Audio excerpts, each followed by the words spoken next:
আমরা যে কাজটা করি, আমরা জনগণের স্বার্থের জন্য করি। আজকে আমাদের ছুটি হয় নাই, আমাদের ছুটি হয় নাই, আপনার জনগণের স্বার্থের জন্য কাজটা করি। আমাদের কোনো ব্যক্তি আপত্তি নেই। আজ আমাদের কোনো ছুটি নাই, ইনকাম কম তাই নিজেরাও কুরবানি দিতে পারি নাই। তারপরও কাজ করি যেন মানুষের কষ্ট না হয়, রাস্তায় কোনো দুর্গন্ধ না থাকে। এই কারণে আমরা জনগণের স্বার্থের জন্য, জনগণের কল্যাণের জন্য আমরা কাজটা করছি, শুরু করাই যাতে কোনো দুর্গন্ধ জনগণ না পায়। কথাগুলো বলতে বলতেই যেন ভারী হয়ে আসে মোহাম্মদ আলীর কণ্ঠ। পবিত্র ঈদুল আজহায় যখন চারদিকে উৎসবের আমেজ, পরিবার পরিজনের সঙ্গে আনন্দ ভাগাভাগিতে ব্যস্ত নগরবাসী, তখন রাজধানীকে পরিচ্ছন্ন রাখতে নিরলসভাবে কাজ করে যাচ্ছেন তিনি ও তার মতো শত শত পরিচ্ছন্নতা কর্মী। পরিবার না এদিকে কি আপনারা আছেন না, জনগণ আছে না, তাদের নিয়ে আমরা ঈদ করি, তাদের নিয়ে খুশি বাসি, তাদের নিয়ে আনন্দ করি। এটা একটা উৎসব আমাদের। মুসলমানদের অন্যতম বড় ধর্মীয় উৎসব ঈদুল আজহা।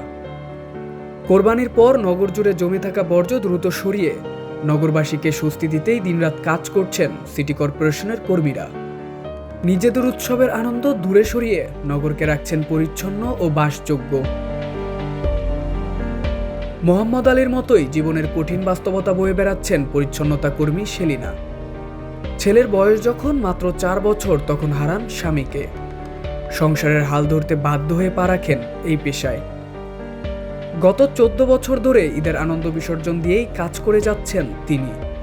তবুও বুক ভরা এক স্বপ্ন, একমাত্র ছেলেকে হাফেজ হিসাবে গড়ে তুলবেন। আমি অনেক কষ্টের মাথায় এই কাজ ধরছি, এই কাজ করতেছি, কষ্টের মাথায় কাজ কইরা আমার ছেলেটারে মাদ্রাসায় পড়াইতেছি। আমার ছেলে যে কয়দিন আছে, আমার তো ছেলেরা, আমি যে এক ফোঁটা রক্ত থাকতে আমার ছেলেরা আমি পড়াইতেছি, আমি হাফেজ বানাইতেছি, আর কোনো কিছু নেই। আমি যতদিন বাচ্চা থেকে আমার ছেলে পড়লে আমার ছেলেরা আমি হাফেজ বানাবো, আর কোনো আশা নাই, আমরা এটাই আশা।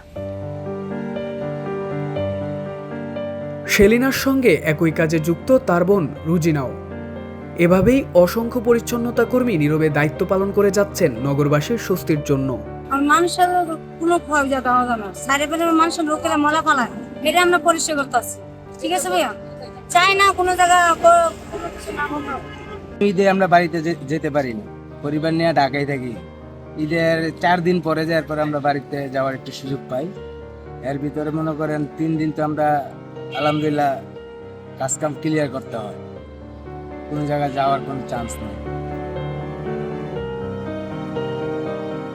আলো ঝলমলে উৎসবের আড়ালে থেকে যায় কিছু নীরব মানুষের গল্প, যাদের ত্যাগ আর পরিশ্রমের উপর ভর করেই পরিচ্ছন্ন থাকে এই শহর।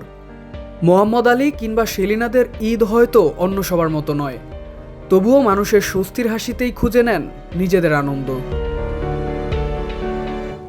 শাহরিয়ার আজিম, বার্তা 24।